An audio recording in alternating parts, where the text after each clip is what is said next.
this guy we met at Star Wars Celebration. I mean, to me, he was the fan of the event. His name is Galactic Pluto, aka Baby Belushi. And you heard us talking about him on Rebel Force Radio when we did our Star Wars Celebration after show recap. We showed you the video of this uncanny John Belushi lookalike who had invaded Star Wars Celebration Anaheim. Instead of wearing the shirt that said college, like John Belushi as Bluto wore in Animal House, he was wearing a shirt that said Galactic Academy. And when we met him, he was put to the task to crush that beer can up against his forehead, just like John Belushi did in Animal House. And this man did not back down. We shot video of him. It's been extremely popular on all the social medias. New York radio stations have been raving about our find at Star Wars Celebration Anaheim. Baby Belushi, Galactic Bluto. We called him Galactic Belushi at first, but then I found him on Instagram at Baby Belushi. Actually, he found us. And it's so great to be able to have an opportunity to bring him into the cantina because... where else would you talk to him? Where else would you talk to the guy who is paying tribute to John Belushi, who looks exactly like he did circa Animal House, and takes his act on the road with beer cans crushing against his forehead? The second we met him, we knew he was a friend of RFR, and he certainly is. So let's go into the cantina. Let's pull up a chair and talk to Baby Belushi and about his Star Wars Celebration experiences. Star Wars Cantina. Where are you going, Master? For a drink. Sorry about the mess. You will never find a more wretched hive of scum and villainy. We must be cautious.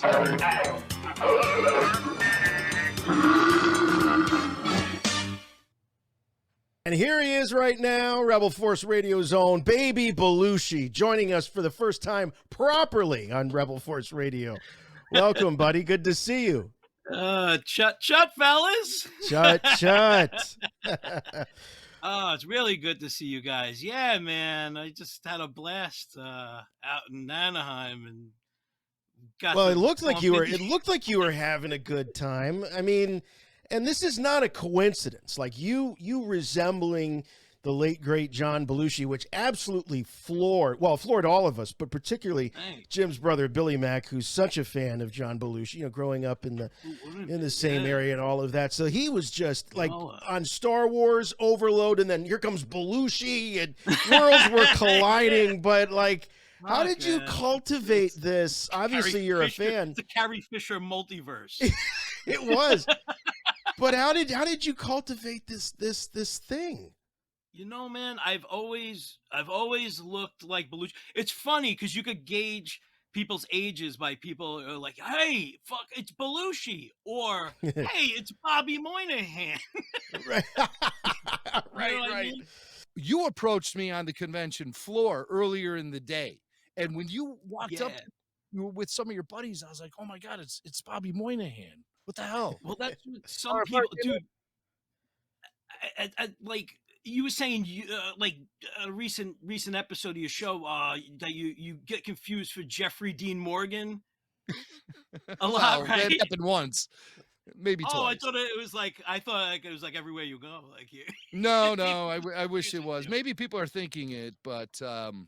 But I get Bobby Moynihan like that, but like when I was just out there, I went to the Disneyland thing, the Galactic night, Galaxy's at Edge. Disneyland. Oh no, the event, the Star Wars night. Thing. Yeah, I wound up going alone because some of my buddies I was with, my buddy Red 5 Strong, that was who I was with earlier.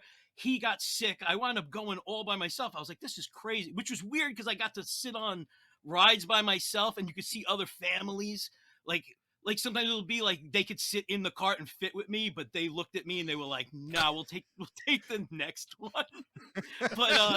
but some dude in Disneyland, he grabs me. He was like, "Take a picture with me." I don't know where this dude was from, and I'm like, "All right, man, like I'll take a picture with you." And he's like, "No, selfie." I was like, "All right, come on, dude." And I took a picture with him. And he's like, "Thank you, Bobby Moynihan." I was like, "Yeah, tell your friends I fucking said hi. Tell them Bobby said hey." But So I was thinking that at first. And there's obviously a similarity between Bobby and John that goes beyond the fact that they were both on SNL. I mean, but when you turn on the Belushi thing though, that takes things to a whole different level. And yeah. so we met briefly there, and I'm mad I didn't take a selfie. Did we do any pictures or anything? What the hell? I can't We find only anything. have this video. Of course, Rebel Force Radio listeners have seen and heard this. Let's get fucked up. All right, do it. There it is. Beer down, crushed on forehead. Yeah. Wait for it. Rebel Force Radio, baby! Yeah. Yes. And with that, you do go down in RFR history. In the Hall of Greatness. Now, the funny thing is, so this was pretty much how we ended the convention because we didn't attend on Sunday. That's when we went to Galaxy's Edge. So I wouldn't with you guys. Shit. That would have been a blast. But what happened was we come out the doors and you saw us there and you met us at the doors as we were leaving the convention center. And I just felt Billy Mack. There's something about being kids who grew up in Chicago in the 70s and 80s and our connection with John Belushi, like we loved it. Belushi grew up about 20 minutes away from where I'm at. He's out more in the suburbs. But I mean, there's just like always been this connection we felt as kids with John Belushi. He was like our God. And then and Billy was so affected. Billy was so affected when Belushi died. He held on to that front page of the Chicago Tribune and had it on display on his desk for years and years. He probably still has it, if I know him. And we would even dress up like Blues Brothers and stuff when we were kids. It was the 80s. And so I felt this, when you met us at the door, I felt this energy coming off of Billy. This like, oh my God, what a surreal moment this is happening here, because I immediately I called you Galactic Belushi because you were wearing that shirt.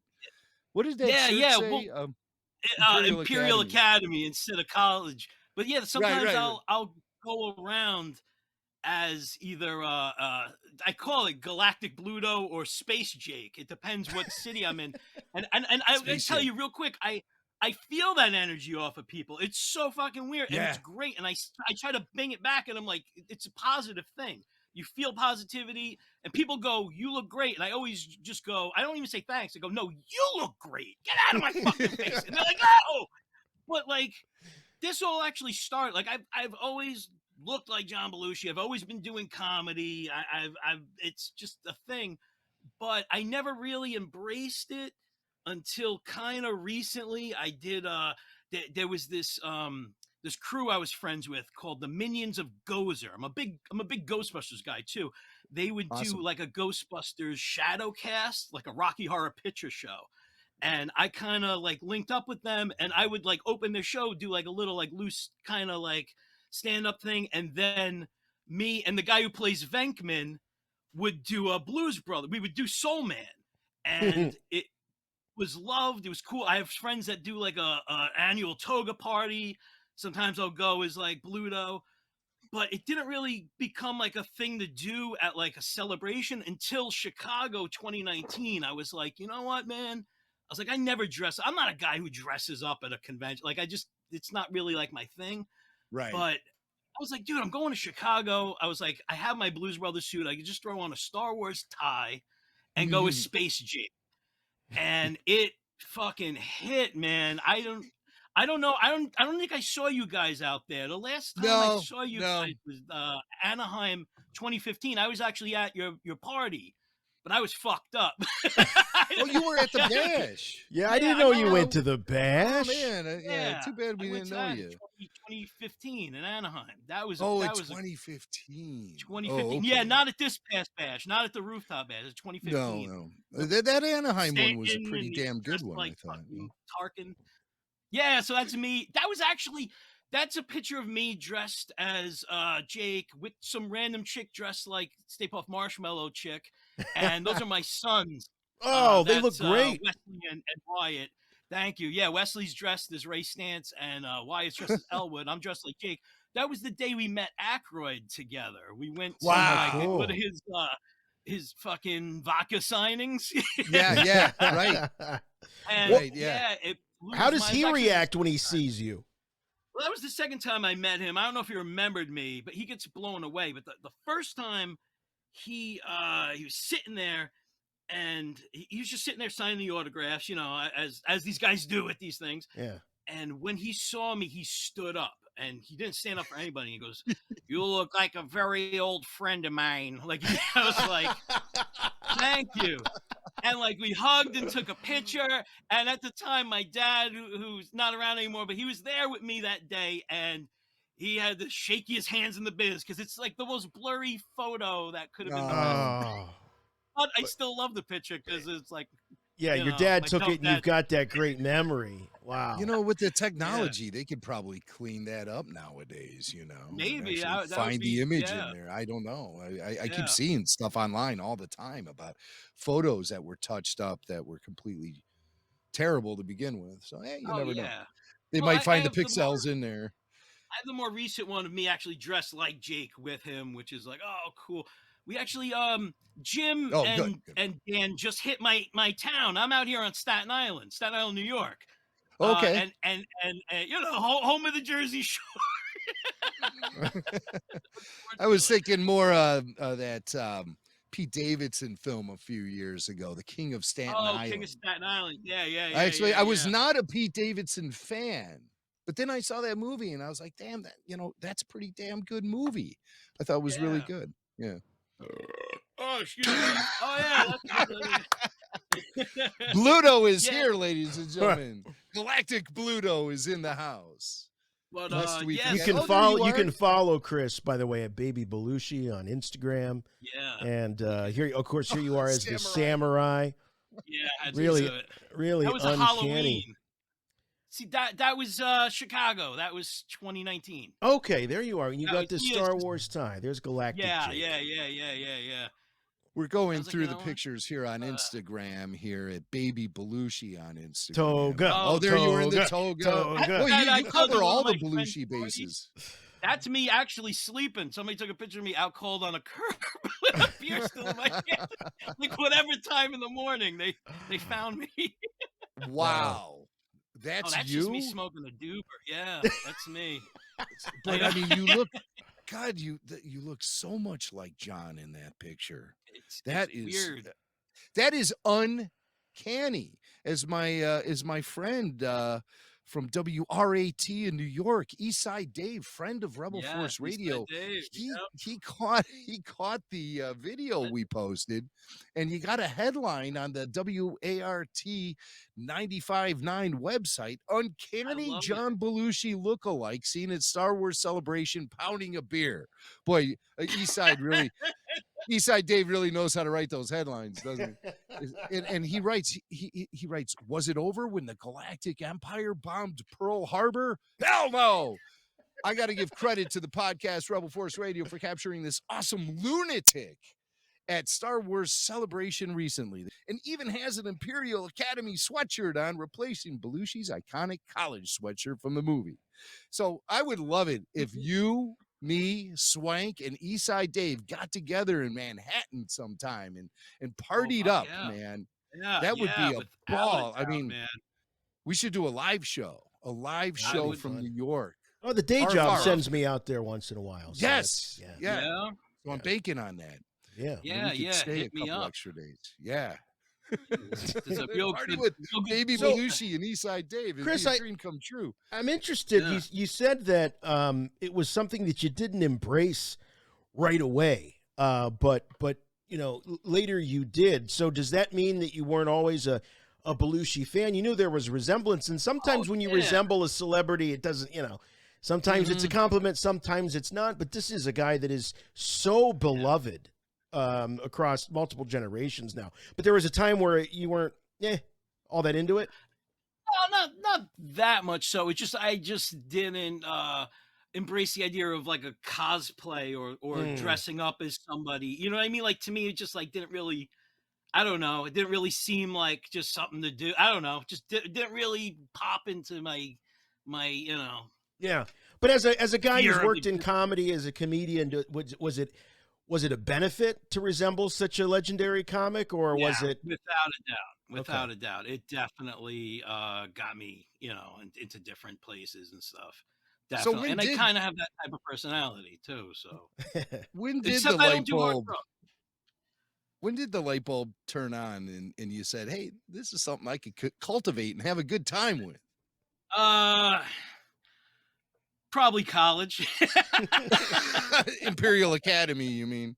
Yeah, Oh, yeah, okay. All right. So yeah, this is actual something you've been college, doing yeah. for a while. I mean, Mhm. and you're having a lot of fun with it, and it's great. And I'm so happy. Like you were our favorite Star Wars fan of the whole week. I remember we all said like in unison as we were walking away from that last day at Star Wars Celebration. What a great way to end it. That's what we're saying. Yeah. What a great way to. Now here's the Thank you. question though. Yeah. How come we didn't like spend time together after that happened? I mean, as soon as you said Rebel Force Radio, baby, I really have no memory of interacting with Like you after that. he just disappeared into the You crowd just like kinda, Jesus. I yeah, need Jesus to just get another passed beer. through, and we never That's saw what you happened. again. it was like Homer Man, Simpson no. going back into that cornfield. It Yeah, was right. like that, Yeah. Yeah, I'm a meme now. I'm just a fucking meme now. No. Seriously, when I ran into you at the doors, I was outside for a while. I was like taking pictures with people. I was smoking a joint with a guy dressed like Mace Windu. It was like the best. It was fucking killer. So Again, how we didn't hang out longer. I still don't yeah, right? understand. I Oh, can't that understand what happened there. California. So I was actually running back through to go back into the convention center to get another beer because they weren't selling beer in those trucks. Those like the food truck. You had to go Oh. inside and pay $8 a fucking beer. So as I was running into you guys, and you guys were like, "Oh," I was like, "Come on, come back." I actually grabbed my buddy's beer, drank Oh. his beer on that video, then ran back and got myself a beer and him a beer. Excuse me. But I think a bunch of people had the same idea as me. Like, let's get some more beer for the road. And it was just like just a beer line. And I was like, oh, this is Oh pretty my miserable. goodness. I missed Yeah. like a whole, I probably missed like a good 20, 25 minutes standing on a beer line of all these desperate Star Wars nerds. Like, I gotta get my last beer. Like, I know, man. All right. Well, we the Belushi connection is obvious, but let's talk about your Star Wars fandom and where that began. I'm a late 70s kid, you know what I mean? I born in 78. I'm gonna be 44 this year. So Star Wars was just what I was raised on. Star Wars was my other parent. You know what I mean? Mhm. Like Star Wars really helped raise me. I'm a freelance artist, like by trade. That's what I do. My first memory of anything I've ever drawn in my life, my first ever illustration I could ever remember was using crayons. Remember crayons? Oh yeah. Yeah. In like Real oily crayon things. yeah, real gross. Very oily. And for the perfect day, I was drawing a very oily, gross Jabba the Hutt. The first thing I remember drawing was that scene from Jabba's Mhm. Palace.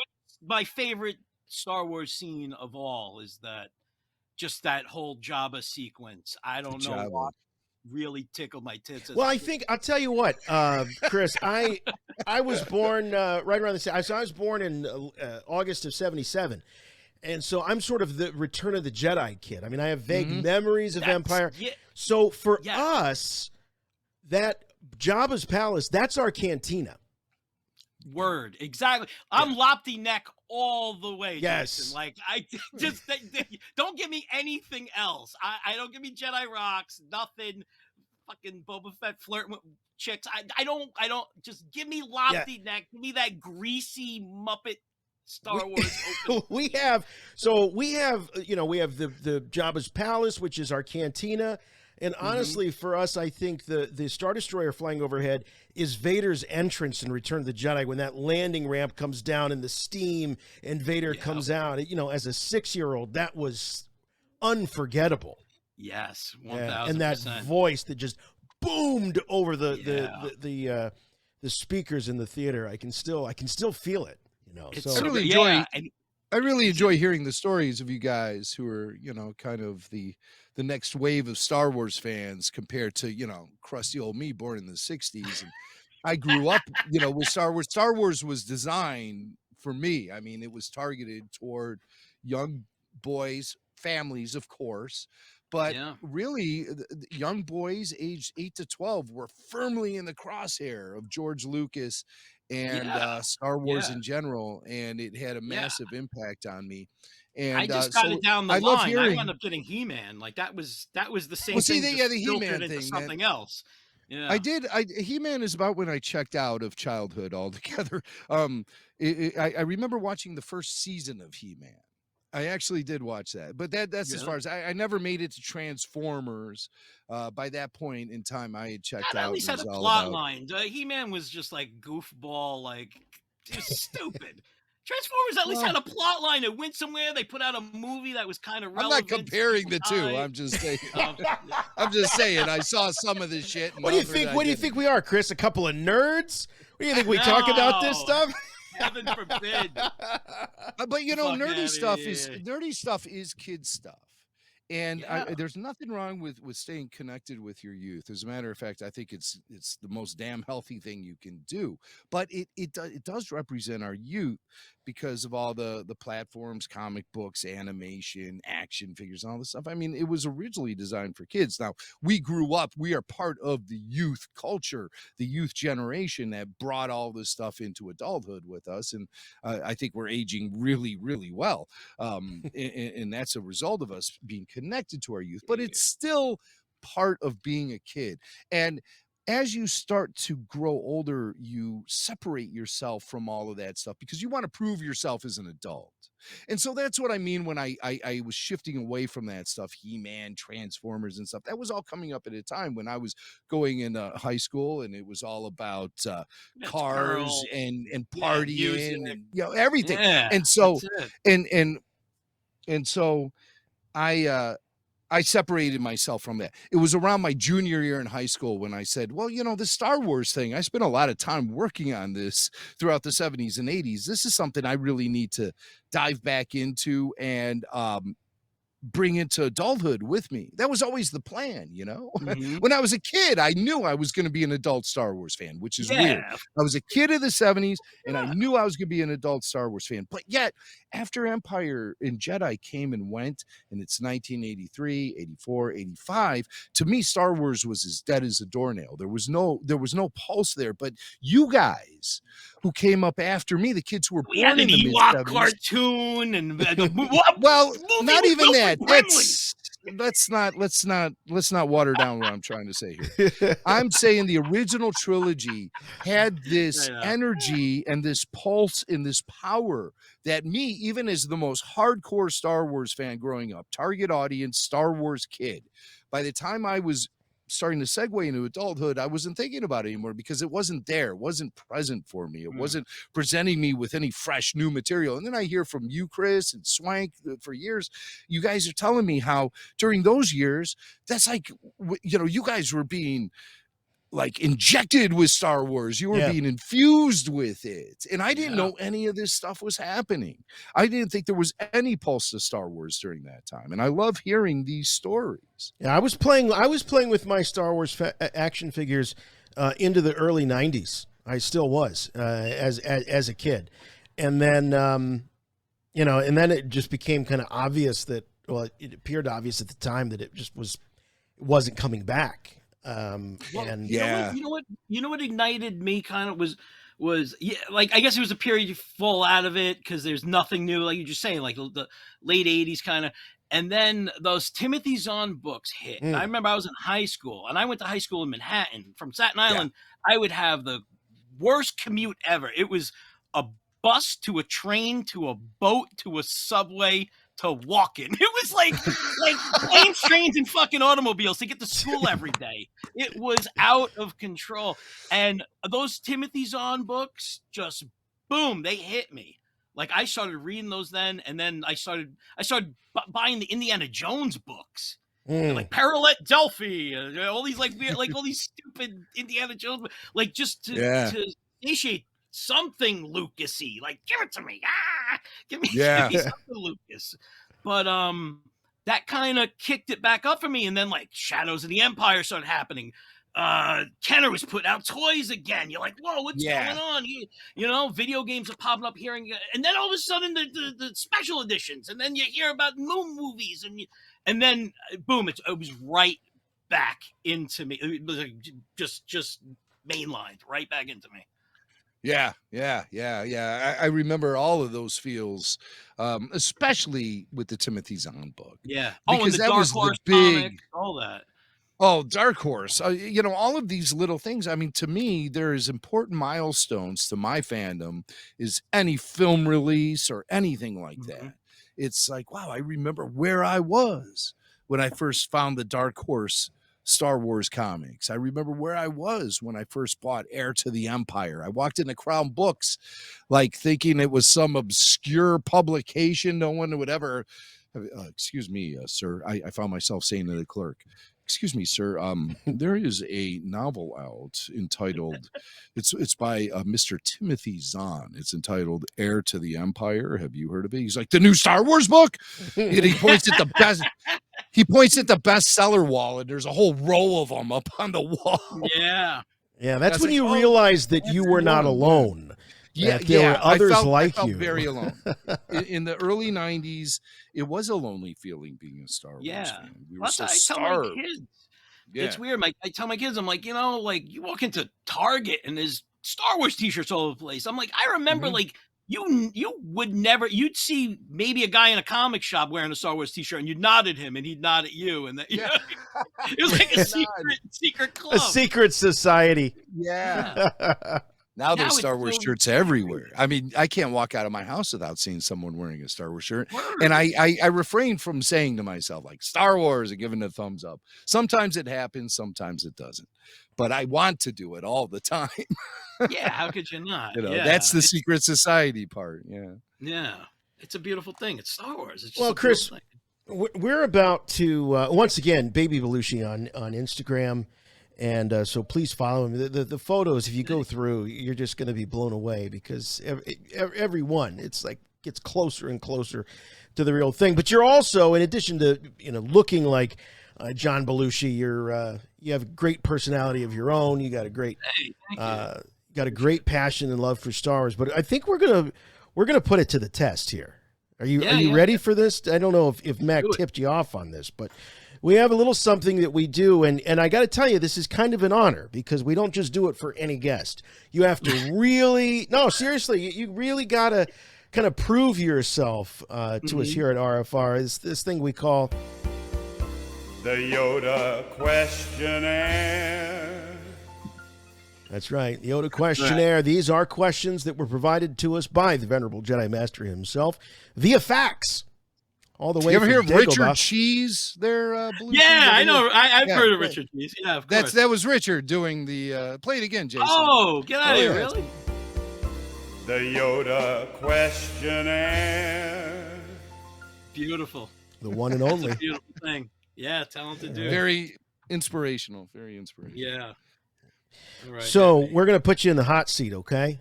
And we're gonna go ahead. And so, yeah, you got to prep for this. I see you're getting ready right now. My death stick. Boy, if I die an untimely death, I think Jimmy Mack just found himself his next co-host of Rebel Force Radio here. Yeah, we're gonna take the ship down. Well, you are. It'll be the first and last episode of Rebel Force. Yeah. or it'll be one really long episode that just never ends. Never ends. I've had some interviews with Daniel Logan that went the same way. I can imagine. Yeah, man. All right, so the Yoda questionnaire. All right, are you ready for this, Chris? Hit me, Jason. All right. Who or what, because we got to be inclusive here, who or what is your favorite Star Wars character? Man, that's rough. because it's also, it depends on the mood, the feeling, like what mood. Well, I feel where like are you? popping Where in. are you right now? Yeah, this can be right now. It's like we're taking your Star Wars temperature right now. Yeah. What's your pulse, man? Oh, that's tricky because Obi-Wan, and it's giving me like flashbacks of things I love about the prequels. But I can't say that's definitively where any of my favorite characters dwell. But I do love me a Qui-Gon. My son's middle name is Liam, like my oldest son. I love a Qui-Gon. Qui-Gon's my favorite Jedi. Can I say Nice. that? Okay, yeah, that works. That's fine. That's fine. That's a great answer, man. That comes straight from the heart. Oh yeah, sure, you know. There you go. It's really quite touching, you know, because most people say Arter, but you're saying it's actually me. You know, a lot of Mace Windu lovers out there, sure, you know. But hey, Qui-Gon approves, my friend. Now, yeah, sure, you time for this. I guess I got, if I had to, you got a gun to my head, you got a blast into my head. I got to say it's Han Solo. Oh, all right. So, all right, Han Solo. Okay. I have to say. Qui-Gon favorite Jedi, Han Solo favorite character. And what is it about Han Solo that makes you put him at the top of the list? Oh man, because he's every dude's fantasy person to be. You know what I mean? He lives by his own fucking code. He does what he wants. He steals from who he wants like him and his best friend are just they're just in it to win it, and they don't give a fuck who gets in the way. All right. I'm going to ask you real quick. Where do you stand on Solo as a movie? I actually like Solo a lot. I think it's a very I'm not saying it's a very good movie. I think it's one of the most fun Star Wars movies. It's just fun. It's like a space Indiana Jones. It's kind of fun. I don't know. I like it that it doesn't have the burden of the Skywalker-ness on it. It's just it kind of like skids out and does its own thing. I think it's definitely like, you know, it definitely has its moments that mire it, of course, because it's but look at the upbringing it had. It turned out to be a good kid. How good could it Yeah, possibly just the have been? fact it made it to the cinemas is something really impressive. Yeah, he had a rough childhood, but you know what? He's okay. He's okay now. He found God. I agree. All right. I agree with you. It doesn't have the burden of the Skywalker family line and saga really weighing it down, but it does have the burden of Harrison Ford himself, I think, weighing it down. And I maybe one of these days I'll really find a way to open up my heart to Alden Ehrenreich's Han Solo. But to me, there is only one Han Solo, and that's Harrison freaking Ford. You know, I can't get around it.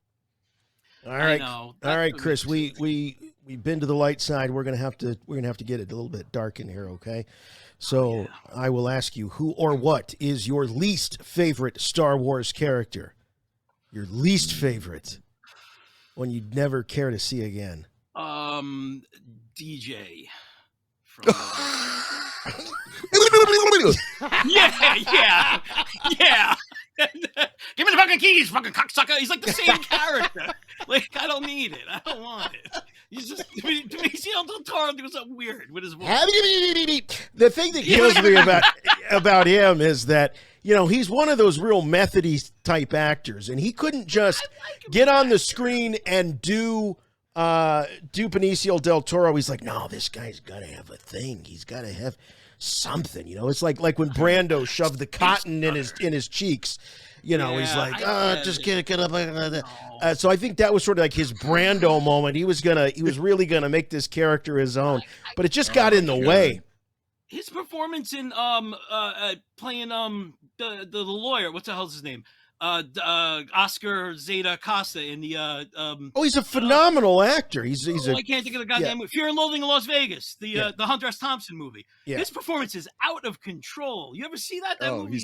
He's a great actor. He's a great actor, but you don't have to pull out all those stops when you're in a Star Wars movie. You know, it's like it's kind of like what Jack Nicholson said to Michael Keaton on the set of the '89 Batman.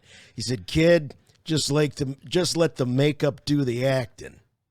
So he really said that? You know, Jack did a lot of that. Jack really came through a lot of that makeup, though. I think that's kind of simplification. You know, that's Nicholson simplifying things. But I'll tell you what, I personally love Benicio del Toro. Jason, I sent you the Benicio warm up. It's in your Gmail. I just have the desire to hear that right now. But Benicio del Toro, when I saw him in Sicario, that came out right around the same time it was announced he was going to be in episode 8, and I was like, oh my god, Benicio is the greatest. But it was an odd choice they made with his character, and his character kind of just came and went with the wind. It didn't really have any impact on anything other than he turned in those two into a little louder. That's him warming up on the set there. That's just a warm-up. Getting ready to play DJ. You know, a little louder. Blame him because you got how many other people telling him, like, yeah, this is good, do it. No, it's Ryan Johnson's actually giving him a neck massage while he's doing that warm-up. It was a collaboration, no question about it. Oh my god. Yeah. Well, that's a good answer, and it's so unfortunate because, as we've mentioned, Benicio del Toro is a fine actor, a great actor. I love the guy, hate the character. Yeah, for sure. There he is. In case you've forgotten what he looks like, this dude. Why you do this to me? God, they actually. I can get you right up into Snoke's boudoir. Come on. That was a line from a Star Wars movie. Snoke's boudoir. That was a line, an actual line of dialogue from a Star Wars movie. That's a good name for a punk band. Snoke's boudoir. Or maybe we'll rename Rebel Force Radio. We're going to rename Rebel Force Radio Snoke's Boudoir. The Snoke's Boudoir cast is probably already on iTunes somewhere. All right, Chris. There's an action figure. There is an action figure of DJ. Oh, I'm sorry. What's that, Chris? I was saying, speaking of my podcast is named Super Live Adventure. That's a Lucas deep cut. That absolutely is. That was the name of my best friend John Zaluga. Yeah, it was a live show. It was a Japanese live show with Willow and Tucker and Star Wars and American Graffiti and Indiana Jones, and it's like. It was only shown in Japan. Yeah. Oh, was that when he was? That's Beardless George when he was doing those Japanese commercials and doing the camera commercials and stuff. Yeah, what a strange era. Yeah, well, that was when we all thought that the Japanese were going to take over the world. As kids in like the 80s, we thought that was what was. Oh yeah, 100%. That was they kind of did with Nintendo. Well, George thought so. Did. He was hedging his bets there. They're going to do some commercials. All right, so what is your favorite, Chris, Baby Belushi? What is your favorite Star Wars line? The line of dialogue from Star Wars. It is your favorite. You never get tired of hearing it. Fuck. That's it. Just fuck. I don't remember that line. It's when Padme's like, Annie, I'm pregnant. He's like, fuck. That's my favorite line. No, I don't. It's real subtle. You can barely make it out. Oh God, it's so hard. That's another one. That's another. Yeah, that was Leia, I think. That's impressive, most impressive. I guess because I say that a lot, though. Oh, well, impressive. I mean, if it's your favorite line, it's something you use all the time. I don't know if it's a favorite. Yeah, I just say that like when my kids do something, and yeah, that's great. Well, it really does that. That line does show a side of Vader that we're seeing a lot in this Kenobi series, which is, I've been comparing him to a cat, with a mouse, just kind of. We see him with Obi-Wan in their that confrontation, and then with the with Reva, the third sister, just playing with him because he knows he's always got the upper hand, and that most impressive is just he's just testing him, just seeing what he has. Oh, no. We lost Chris again. I was going to ask him what he's thinking about the Kenobi series thus far. Well, he's got that Staten Island internet there. It's not doing anyone any favors. There he is. He's back. He's back. Throttling your internet there? Again. No, we can't hear him again. Oh, there he is. You hear me now? Yeah. Yeah, I hear you. All right. Oh, fuck. That was like, but I was going to say, like, I love it so much because think like, what else does Vader get to do at his time? This is his only form of entertainment. Vader's got nothing else. This is like what he lives for. He's like, God damn, give me something to fuck up. Yeah. Give me something to rip. I want to rip a ship apart. I'm gonna rip a ship apart. That's what I'm doing. I'm Vader. Oh my Go goodness. for it, man. Go for it. I'm happy. Yeah, what else does he have to do? I mean, you know, Right. next to Palpatine, he's the most powerful being in the universe, or one of them. Stare out a window. That's all he's got. Yeah, Yeah, stares out a right. window, sits in his throne, hangs in Yeah. the back to tank. Yeah. Yeah, he needs something to break up that monotony. No question Right? about it. No question about it. Do a little field work with the Inquisitors, snap some necks. Yes. What do you think about all that violent Vader we've been seeing in Kenobi? I love it because you still got that raw, like last time we see Anakin was Order 66. He's killing kids and trying to kill his master. He's going apeshit. And then, like, this is still that rawness. He's not like. Oh, sorry about that. That's what it's like to hang out with DJ, just all of a sudden. A little louder. A little louder. You hear Johnson there going, a little louder. It's a total collaboration. Terrifying. Terrifying. But yeah, he's like he I wouldn't say he mellowed out. He's more calm and composed later on. But you still got that raw Anakin where like you know what I mean? Like his burns probably still kind of even hurt a little. He's still reminded every day, like, oh my God. You know?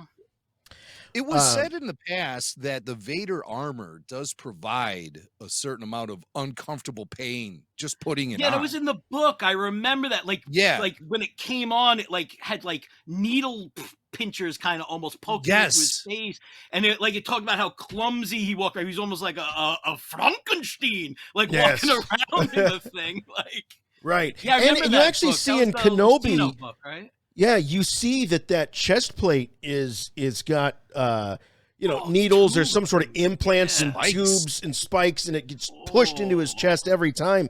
And that leather just sits right on top of that charred skin with all of the scarring and the imagine what he smells like. What does Vader smell like? Christ! I think a bag of Palpatine- hot dogs in a motorcycle glove, like flushes right out. All right, so other than what is your least favorite Star Wars line? Is there a line of dialogue that every time you hear it, you just go cringe? Oh, well, of course, the sand stuff. I like the sand stuff because Lucas is making he's making an in joke about shooting in Tunisia and how the cameras would all get messed up by sand getting lodged up in the works, and so he just put that in there as sort of an in joke. It really is kind of a tribute to the history of Star Wars, but people can't get past it. They just look at it as clunky, weird dialogue. But I think George was like, well, Hayden Christensen, he was bemused. No, that's some good insight. On well, Hayden that. Christensen recently talked about that line. They brought it up to him in an interview, and he goes, I didn't have a problem with the line. He goes, I just, more or less had a problem with when he said it. It was a little awkward, like he's trying to flirt with this girl. Right. Well, He goes, sometimes the we're timing grabbing at wasn't great. straws. Sometimes Well, we're true. grabbing at straws in those situations. How much experience does the guy have? He's like, Right, a right. monk. He ain't getting laid. Like what? Yeah, I get it. Well, super- yes, it's you know true. what? People expected. I think people expected Anakin Skywalker to be this smooth talking, swashbuckling like a hot lady rod, killer. like but his greatest upbringing pilot didn't in really the didn't really lend itself to that. He had kind of Yeah. a weird growing up. The fact that he's as cool as he is by the time we meet him in Clone Wars, that's something. Well, Clone Wars Anakin is his own thing. Clone Wars Anakin is cool as fuck. He's that dude is smooth. Yeah. Yes. Yeah. He's cool. I like him. He's fantastic. So, what's your least favorite My line? least favorite, it's gotta be what's her name, Maz Kanata. That's a story for another time. Oh, That's my brutal. least favorite because that's such a like fuck you. Like I'm not even gonna bother telling you now. And guess what? I ain't gonna fucking bother telling you anyway. Any other time. No, yeah. That might be my least favorite. That's an interesting. It's tough. I mean, it's an interesting guys, character. I mean, it's been 7 years.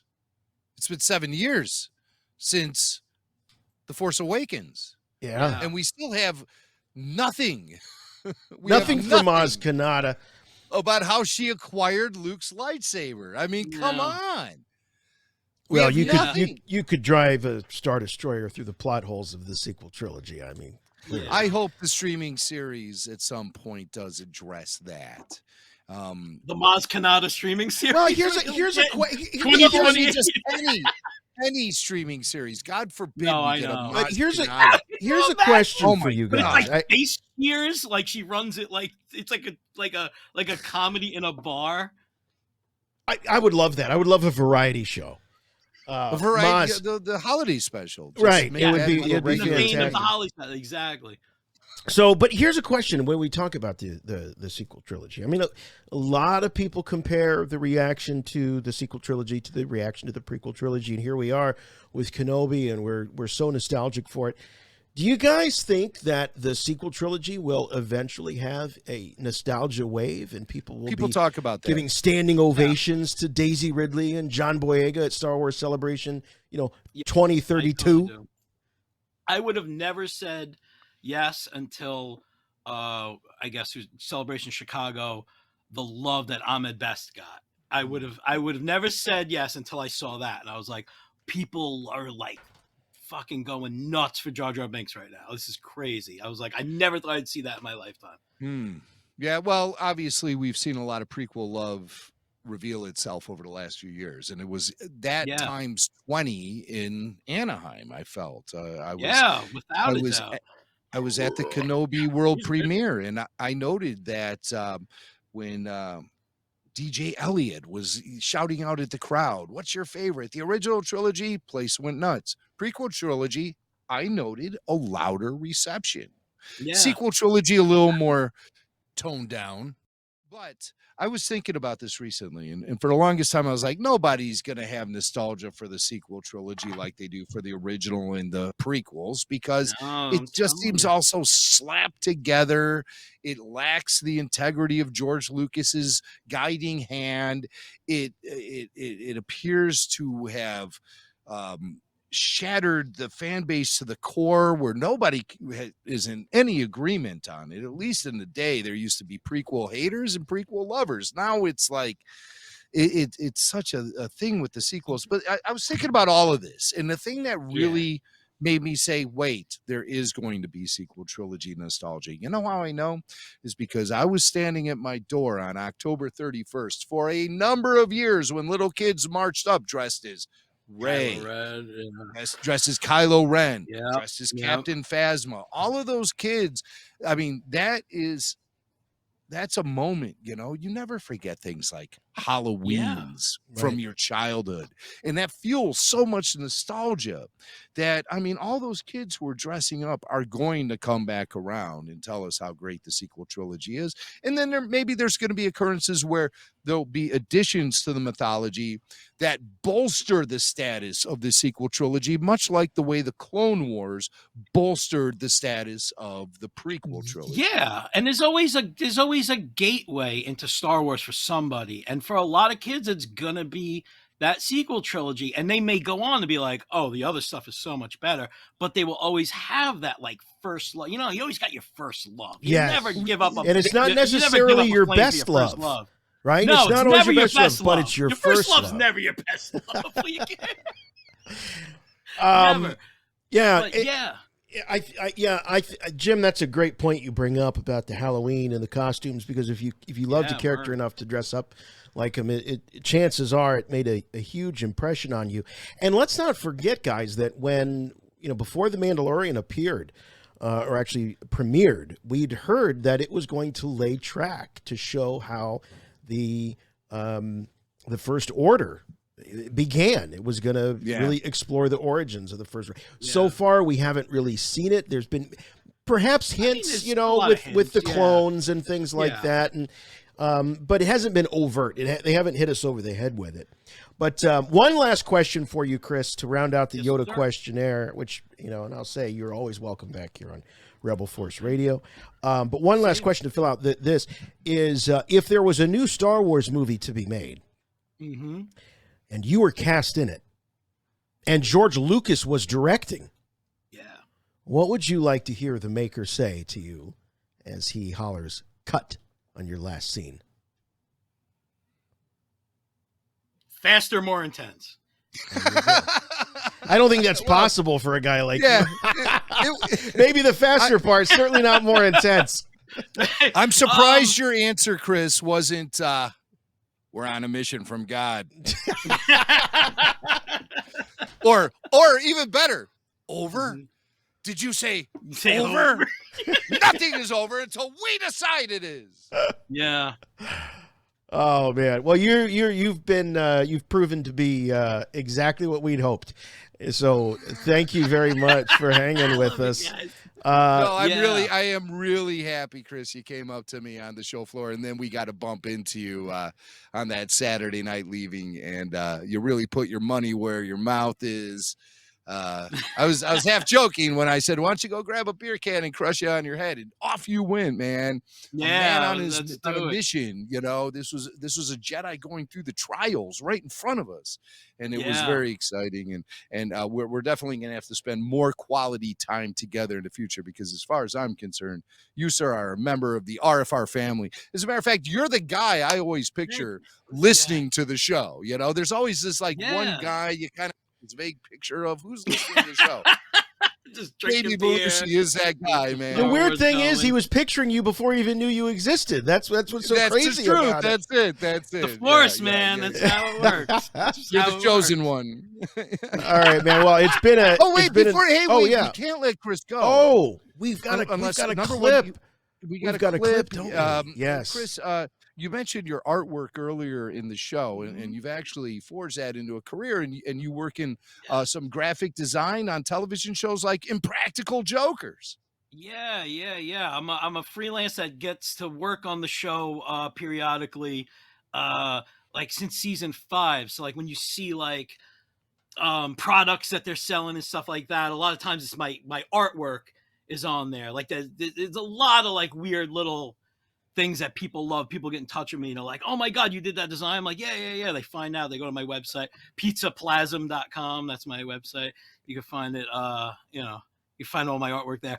But so working through the show, one day I get a call and they're like, hey, can you want to come to set and pee on Sal? I'm like, all right. So like I'm part of an infamous punishment from last season, season 8. It's like, yeah, you can find on YouTube. Like We got it. Impractical Jokers. We got it right here. You got it. All right. Let's watch, because I haven't seen this yet. So let's watch together. Here it is from Impractical Jokers. I'm laying it on as thick as peanut butter. Tell me which one of you is peeing on me. Well, it's not us. We hired an acapella group to pee on you.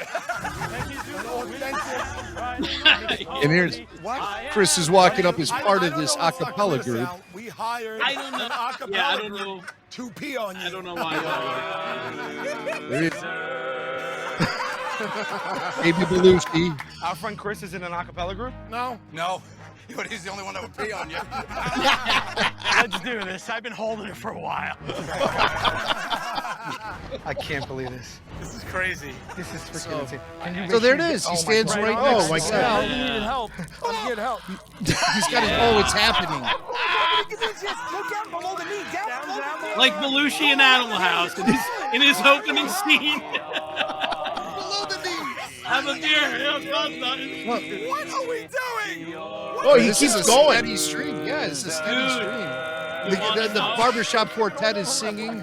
Yeah, like this. He's got Give it a little bounce. little shake. Let me tell you, man, I drank.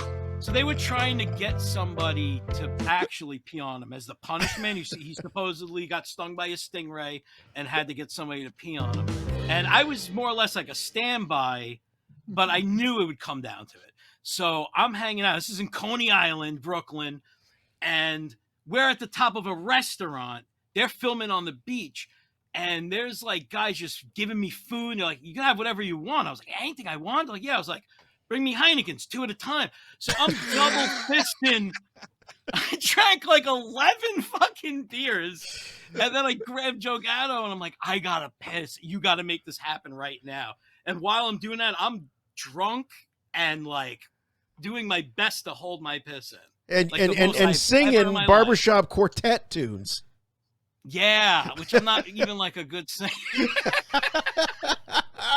Well, that's hilarious. That's hilarious, man. You're a man of many talents, and I'm all we're over really the happy to place. meet you. It's So, crazy. so the Ghostbusters podcast is called what? Oh no, it's not a Ghostbusters. It's just a comedy podcast. Oh, Super Live well, even Adventure. better. Super Live Adventure. Yeah. It's Well, just everything. why am I thinking Ghostbusters has something to do with it? Oh, because all right, I'm doing a project because I'm a big Mhm. Ghostbusters guy. I'm doing a project called Real Ghostbusters. It's REEL Ghostbusters, and I'm actually redrawing scenes from the first movie with characters from the cartoon, but I make it look like the old cartoon, like it looks like an old. Oh wow. I Like, love that. Yeah, you could go to realghostbusters.com. It's REEL Ghostbusters. And it's like a weird passion project, but it kind of got blown up. Like ghostbustersnews.com like talked about me a couple of times, and it blew me up. It got me a lot of like free, like It's commission gigs and stuff. REEL? Okay. Yeah, like real, like a film reel. Yes. Remember the cartoon was called The Real Ghostbusters? Right. Right. Because there was the other Ghostbusters with the gorilla. It was like a whole thing. Like, they Yeah, had there to was be some the sort of real one. legal fight over the name. Yeah, I recall, it's yeah. some kind of stupid Ghostbusters stuff. But yes, I do that on the side. But yeah, the podcast is completely different. The podcast is just comedy. I do it with John Zaluga. He's my best friend. He's my comedy partner for over 20 years. He's a writer on Impractical Jokers. We got hired completely separately, which is weird. We just happen to live on Staten Island. Excuse me. That was a little Staten Island That's salute. For you. Every time you say Staten Island, you have to punctuate it with with I that. gotta Yeah, find make- this, Chris. I'm not to belabor the point. Okay, maybe this is it. I think I got it right. Oh, now. no, sorry. Realghostbusters.net. I'm such a Ah, okay. I All said right. .com. It's realghostbusters.net. What a dick. This guy. Why do you have this guy on your show? Oh, here we go. Here we go. Oh, There you check this go. out. Okay. Yeah, so that's like I recreated the poster. I do like all different scenes at random. I'm gonna throw it together in a book and try to publish it till Sony sues me. But Can we see more of this on the site here? Yeah. Other than the Yeah, poster, click so where do we next. go? We Yeah, click click next. Oh, down there there, we you go. see the bottom right? Yeah. Oh, oh, dude, this is now you're speaking my because I like to love the Real Ghostbusters cartoon. Came out at the right I'm time obsessed for with me, it. and I'm obsessed with it. this So you is see what I'm really trying cool. to do here? Yeah. Absolutely, dude. It's Look a at that. passion project, but it got me a lot of notoriety in that community, which is cool. I love the Ghostbusters community.